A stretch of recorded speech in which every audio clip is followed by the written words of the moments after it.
et le développement local est appelé à jouer pleinement son rôle.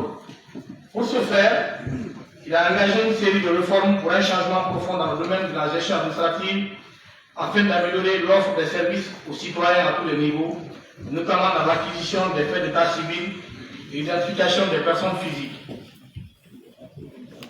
Mesdames et messieurs, distingués invités, ce contexte justifie la révision du cadre normatif sur l'état civil qui s'inscrit d'abord dans la perspective de favoriser la mise en place d'un système d'état civil fiable et pérenne, permettant d'aboutir notamment à un mécanisme de collecte de données des citoyens et à la délivrance généralisée des actes authentiques.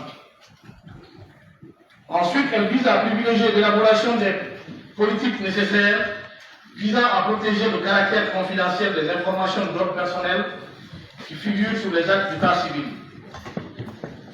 L'avantage de cette approche est de doter les différents acteurs de l'état civil d'un texte juridique de référence qui va contribuer à régler les problématiques sociétales liées à l'enregistrement des faits d'état civil et à dissiper l'ignorance et remédier l'inaccessibilité de cet instrument. Si nous parvenons à poser les jalons d'une réforme juste de l'enregistrement des faits d'état civil, il faut noter que nous parviendrons à résoudre les différentes problématiques. Toutefois, cela ne peut se faire sans rationaliser et encadrer l'identification des personnes physiques au bénéfice des citoyens guinéens et des autorités. Mesdames et messieurs, le projet de loi portant régime de l'état civil en Guinée, composé de 286 articles initialement, dont le premier titre porte sur les dispositions générales, le deuxième met en exergue l'organisation de l'état civil, le troisième revient sur le fonctionnement de l'état civil, le quatrième titre se penche sur les rapports entre l'officier d'état civil et le procureur de la République en tant qu'autorité d'intronisation de l'état civil dans son sacerdoce. Le cinquième titre met en avant le régime des sanctions et enfin le sixième revient sur les dispositions transitoires et finales.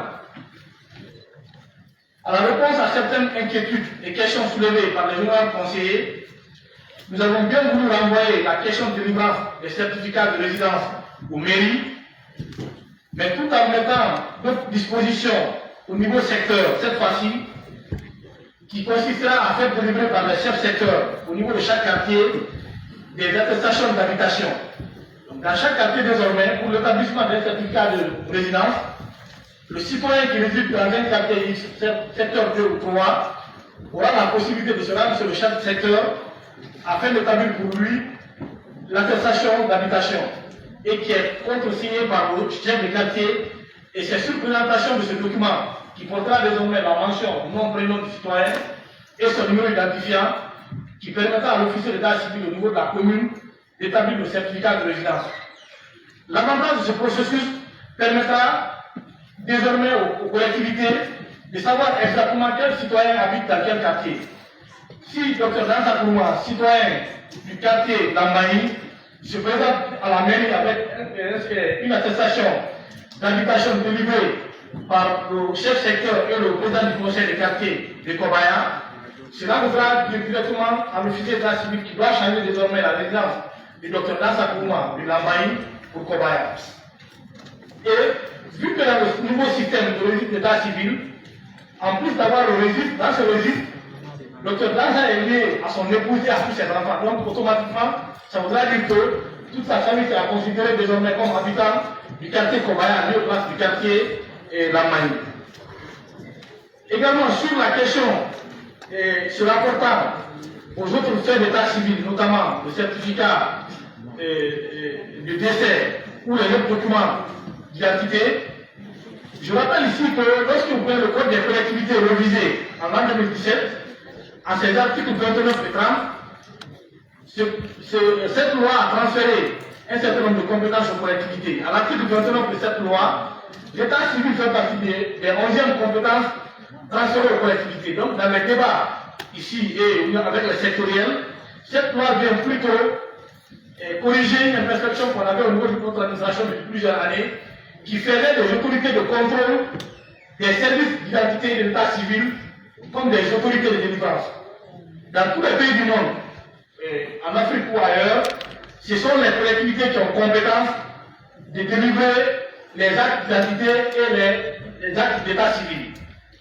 C'est pourquoi nous avons bien voulu que désormais les responsables au niveau des services de sécurité, notamment la direction centrale de la police des frontières qui est nullement citée dans cette loi, puissent être les autorités qui travailleront auprès des collectivités pour s'assurer de la régularité des documents fournis par les citoyens pour l'obtention des actes d'état civil. La question concernant les corps retrouvés, je pense que ça a été répondu. Par rapport aux moyens de paiement et à l'accessibilité, je pense ici que le président de la commission, en introduisant, disait que cette loi viendra corriger plusieurs lacunes. Comme vous le savez, le 1er mai 2022, on avait présenté aux honorables conseillers que vous êtes un chronogramme de la transition qui s'étale sur 10 points. Au deuxième point, vous avez le recensement administratif en vocation d'état civil. Et tout à l'heure, l'honorable Achmaou disait que cette loi vient aussi réparer une injustice ou l'illégalité qui était posée aux citoyens d'obtenir leur empreinte digitale et leur biométrie sans leur autorisation. Donc, dans le cadre de la mise en œuvre de ce programme de recensement administratif en vocation d'état civil, nous avons travaillé pour que d'ici les mois à venir, que le citoyen guinéen qui est à Yomou, qui est à Koundara, qui est à Nelouma, à Mandiara, ne puisse plus se déplacer pour venir à Conakry pour l'établissement d'un passeport ou d'une carte d'identité nationale. À date, nous avons procédé au recrutement des entreprises qui sont sur le terrain en train de réaliser des centres d'état civil et d'identification qui permettront désormais aux citoyens, dans leur préfecture de ressort, de pouvoir faire leur enrôlement pour l'extrait numérique, pour la carte d'identité biométrique et pour le passeport sur place dans leur localité. Et effectivement, l'honorable conseiller qui a évoqué la question de la poste, dans le cadre de la collaboration au niveau gouvernemental, M. le Premier ministre avait instruit au ministre de l'administration du territoire et de la décentralisation que je suis, et au ministre des Postes et Télécommunications, de réfléchir comment les services de la poste pouvaient servir pour l'acheminement de ces documents d'identité, notamment la carte d'identité et le passeport, une fois établis dans ces localités. Comme ce sont des valises électroniques, lorsque les données sont saisies, les données sont automatiquement importées par voie d'Internet au niveau central de la Conakry. Et lorsque les documents sont établis, les passeports et les cartes d'identité, pour que la poste puisse fonctionner en acheminant ces documents d'identité aux ayants droit dans les différentes localités. Et les paiements aussi désormais se feront pas par les banques, mais les paiements se feront par les termes. La Banque centrale et le ministère de l'économie et des finances à travers la direction générale du Trésor travailleront pour nous proposer un mécanisme de paiement accessible aux citoyens à tous les niveaux, au niveau des mairies. Comme l'établissement de ces actes d'état civil, l'acte de l'extrait de naissance, la carte d'identité et le passeport se feront au niveau local, les mêmes endroits où les citoyens viendront se faire enrôler, ces termes seront accessibles aux citoyens pour payer directement à des comptables publics nommés par la direction générale du Trésor.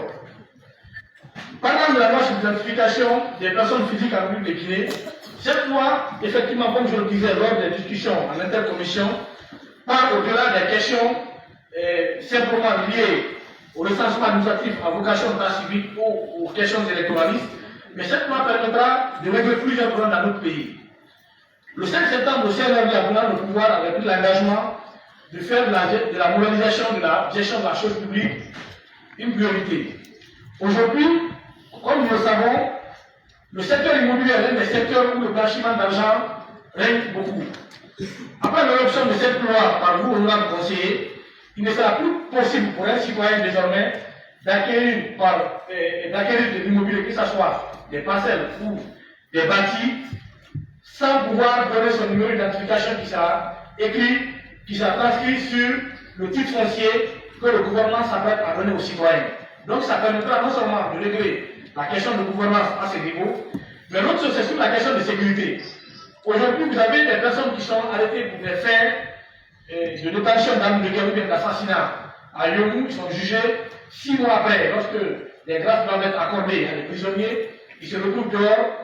2 semaines après, la même personne est en mesure d'aller faire une pièce d'identité et il est arrêté à civil pour les mêmes faits. Donc, en faisant l'unification et l'interopérabilité des bases de données, les officiers de police judiciaire, dans la conduite des procédures, auront désormais accès à cette base de données pour savoir quelle personne a déjà été arrêtée ou serait déjà en train de purger une peine parce que les numéros d'identification seront uniques et c'est des numéros qui ne sont pas falsifiables ou modifiables.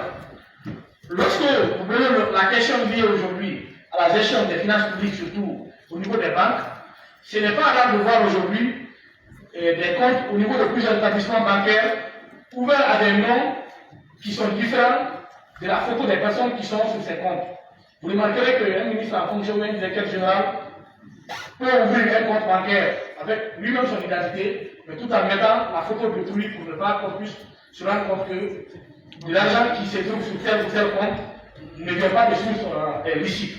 Donc, lorsque vous acceptez d'adopter cette loi, un délai moratoire sera donné par la Banque centrale à toutes les banques et aux citoyens pour régulariser la situation de leur compte bancaire afin de porter désormais des niveaux d'identification.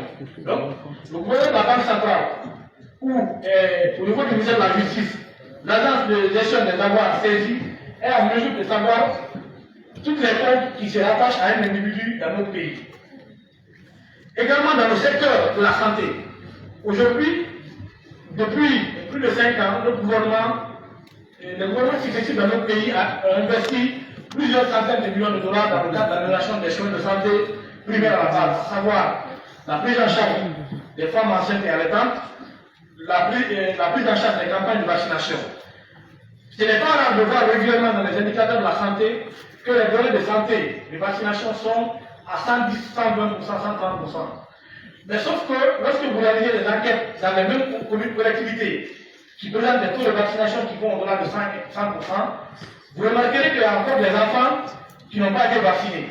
Vous remarquerez qu'il y a des femmes enceintes qui n'ont jamais été au centre de santé. Mais pourtant, sur les données, c'est toujours dit que toutes les femmes enceintes ont été vues par les médecins. Le grand problème, c'est quoi? C'est parce qu'il y a un problème de dénominateur.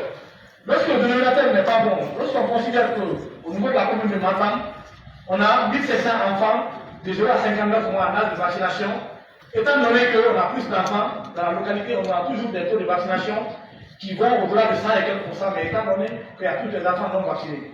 Donc, ces deux lois, une fois adoptées, nous permettra d'avoir un système d'état civil interopérable avec un système sanitaire qui permettra désormais, en fonction des déclarations de naissance et des déclarations de décès, d'adapter notre système de santé en fonction de cela. Mais l'autre chose, lorsque vous prenez la dernière campagne de vaccination dans certaines localités comme Sigiri, comme Zérékolé, le nombre de vaccins qui étaient prévus initialement pour la campagne de vaccination, c'est le double qui a été finalement envoyé parce qu'il y avait un problème de dénominateur. Tout cela est dû au fait que notre système de santé ne possède pas de données fiables en matière de santé qui permettent de faire la planification. Et un peu plus loin dans la loi, nous avons mis comme lieu permettant aux citoyens de faire la déclaration ou l'acquisition des faits d'état civil, les communes, les centres de santé et les postes de santé. Nous avons bien voulu le faire pour faciliter aux citoyens l'accessibilité des services et rapprocher davantage les services. Ce n'est pas rare de voir, si je demandais à quelqu'un dans cette salle de présenter son acte de naissance, sa carte d'identité et son passeport, vous remarquerez que la seule personne réclame 3 individus parce que vous avez sur ces 3 documents 3 numéros d'identification qui sont distincts. Donc cette personne, au niveau de tous les services, il est en mesure de se faire avoir 3 fois parce que c'est 3 personnes différentes. Donc à l'issue de l'adoption de ces 2 lois, dans le cadre du programme national de recensement administratif et d'application de l'état civil, c'est pourquoi nous avons discuté au niveau du gouvernement et c'est d'ailleurs ce qui justifie le budget élevé lié au programme de recensement administratif et d'application de l'état civil, parce que désormais, tous les permis de conduite qui ont été émis avant l'adoption de cette loi vont être rapatriés au niveau du service des permis du ministère des Transports pour fournir à ces personnes de nouvelles permis de conduite sur lesquels figurent les numéros d'identification. Les personnes qui disposent des véhicules, les cartes des véhicules procéderont désormais des numéros d'identification. Les cartes d'identité procéderont les mêmes numéros. Donc, lorsque vous prenez une personne dans la société, on est en mesure de retracer tout ce qui le concerne, comme ça se fait dans tous les pays du monde. Monsieur le Président, honorable conseiller, Monsieur le Premier ministre, chers collègues membres du gouvernement, Monsieur les cadres de l'administration publique, et je ne veux pas être loin après tout le débat que nous avons suivi dans cette salle. C'est quand même le moment pour moi de remercier très sincèrement l'ensemble des conseillers nationaux pour l'engouement qu'a suscité l'analyse de cette loi et les débats qui en sont ressortis et les contributions très significatives que nous avons qui ont été insérées dans cette loi pendant les discussions. Monsieur le Président, honorable conseiller, au nom de l'ensemble des collègues du gouvernement, nous vous remercions pour le travail accompli et souhaitons que vous acceptez d'adopter ces projets de loi qui vous sont soumis dans l'intérêt supérieur de la nation. Que Dieu bénisse la Guinée et les Guinéens. Je vous remercie.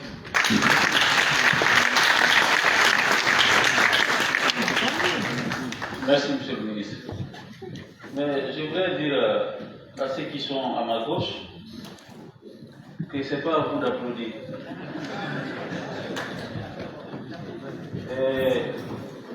Pour ne pas influencer la sérénité de nos décisions,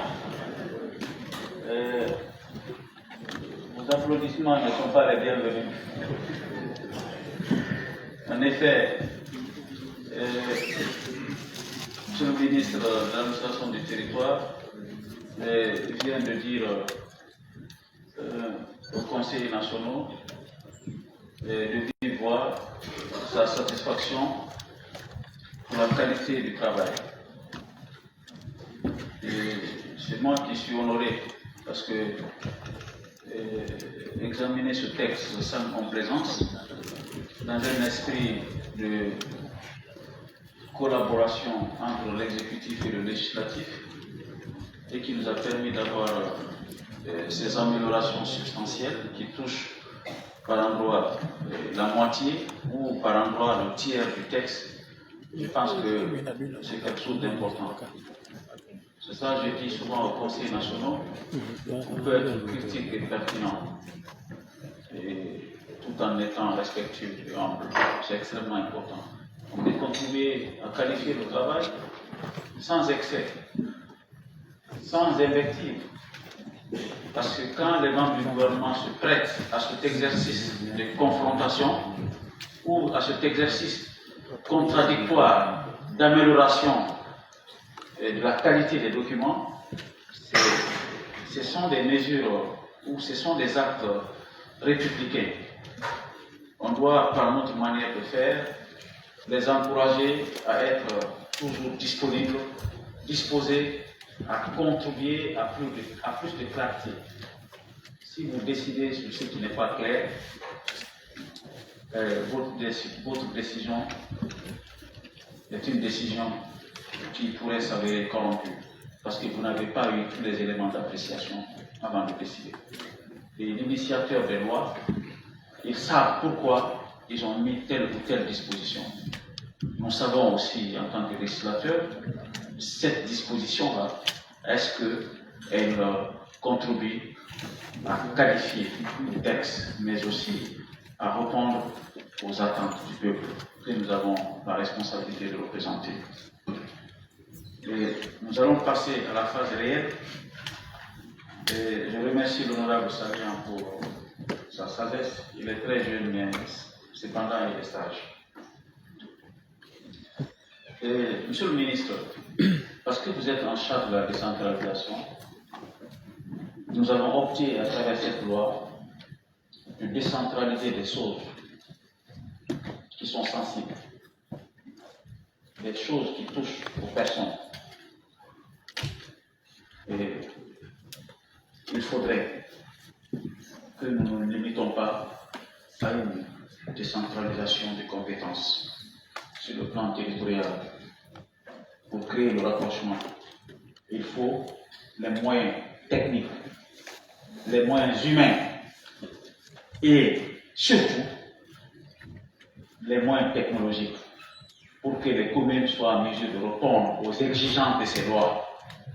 Je le dis par connaissance des causes et nous parlons pour l'histoire. Si nous décentralisons sans avoir les moyens pour répondre, pour avoir des services de qualité, nous avons tout simplement, par hypocrisie, déplacé le problème. C'est pourquoi j'insiste là-dessus avec beaucoup de sincérité qu'il faut se donner les moyens à la base pour répondre à un service de qualité, parce qu'il s'agit des données qui touchent l'identité des personnes. Et tout le monde est justiciable devant ça. Et certains même demandent de doubler les peines. La personne, le citoyen qui se livre à des actes frauduleux, l'agent d'état civil corrompu qui manipule les données, ça, la loi a prévu des sanctions. Mais j'insiste sur la capacité des communes à délivrer un service de qualité en ayant à la fois les compétences techniques, les moyens humains, les moyens matériels nécessaires à faire ce travail. Et nous avons vu des communes, quand la saison des pluies arrive, les bâtiments ne peuvent plus faire de réunion parce que les bâtiments sont tout simplement vétustes. Les dossiers sont sous la pluie. Et la commune d'origine de M. le ministre du Budget est un exemple où l'officier d'état civil, en célébrant le mariage, il y a la pluie qui tombe pour mouiller ses papiers. Nous devons restaurer les bâtiments, envoyer les ressources humaines de qualité et les moyens techniques requis et surtout les moyens d'accès à la technologie. C'est extrêmement important. Et c'est le bon moment de le dire. Nous allons adopter la loi. Je souhaite que ce soit à l'unanimité, mais nous demeurerons vigilants quant à l'application de la loi, mais aussi de nos recommandations.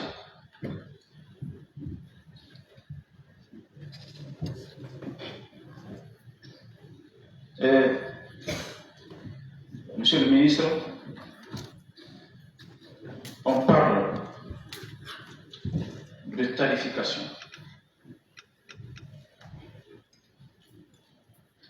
Il faudrait de la transparence.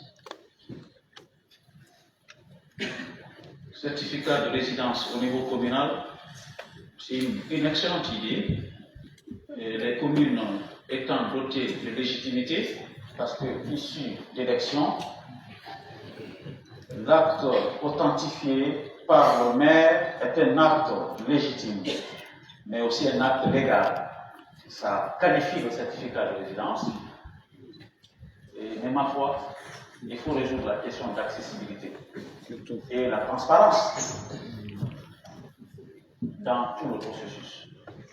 C'est la question de traçabilité des paiements faits pour se procurer de ces papiers. Parce que le chef de quartier intervient en délivrant une attestation. Il faut éviter, monsieur le ministre, comme le disent les bons fiscalistes, double niveau d'imposition. Nous payons au quartier et nous payons à la commune. Il faut savoir où nous payons. Et ce paiement doit être traçable. Parce que ce sont des ressources pour la commune, ce sont des ressources pour l'État. Et, honorable Saram, le collectif de sages, nous les remercions pour les plaidoyers, mais la commune et le quartier doivent travailler ensemble pour bien servir les citoyens. Les décisions communales, dans le contexte actuel de la décentralisation, je l'ai dit, sont des décisions hautement légitimes. Donc c'est important de rehausser la qualité de ce papier. Je vais terminer très vite, parce que tout simplement, monsieur le ministre a parlé de la sécurité des données. C'est l'élément essentiel. Monsieur le Premier ministre, sous votre leadership, il est extrêmement important de mettre en place une commission interministérielle pour l'élaboration des textes d'application, pour que les questions qui n'ont pas été tranchées par la loi, parce qu'elle n'a pas pour vocation de résoudre tous les problèmes, que ça soit réglé dans les textes d'application sous votre arbitrage. Ça permet de corriger les méfiances que nous avons senties lors de l'examen de ces différents textes. Et ça va faciliter la mise en application de la loi. Honorable Conseil national, j'ai cru devoir faire l'effort de poser les problèmes qu'individuellement vous n'avez pas voulu poser, mais dont j'ai la responsabilité de le dire. Parce que l'histoire retiendra que nous avons examiné ce texte avec bonne foi, avec professionnalisme et transparence, et que nous nous engageons à veiller à son application. Surtout les textes d'application. C'est extrêmement important parce que c'est eux qui vont compléter la loi qui restera sur des questions générales. Sur ces mots, je soumets à votre appréciation. Honorable Conseil national, ces deux projets de loi pour votre jugement.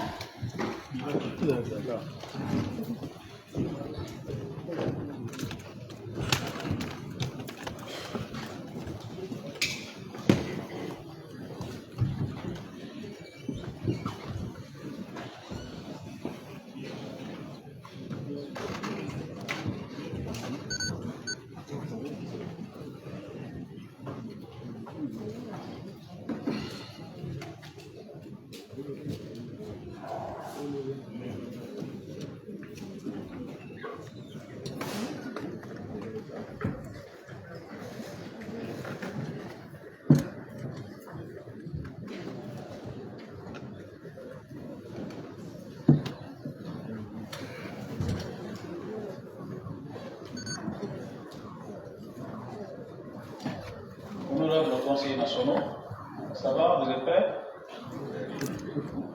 Monsieur le Président, je voudrais qu'on fasse loi par loi. Merci. Merci beaucoup. Vous êtes gentil. Merci, honorable. Si je soumets ces deux lois en même temps pour vote, j'aurais commis une infraction. C'est une violation manifeste du règlement intérieur. Merci de me le rappeler. Honorable Conseil national, je soumets pour votre approbation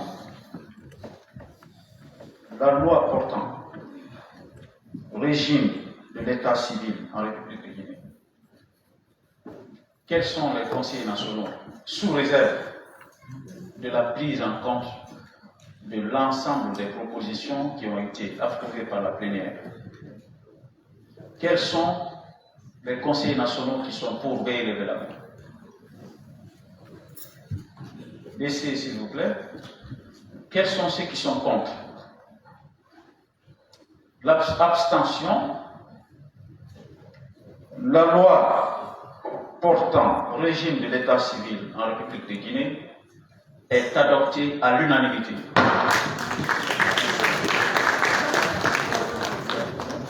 Est adoptée par la majorité des conseillers nationaux.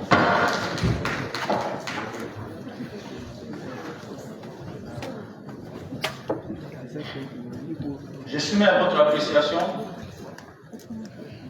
le deuxième texte de loi, la loi portant identification des personnes physiques en République de Guinée, sous réserve de la prise en compte des amendements acceptés par la plénière. Quels sont les conseillers nationaux qui sont pour lever la main? DC. Quels sont ceux qui sont contre? Abstention. La loi portant identification des personnes physiques en République de Guinée est adoptée à l'unanimité.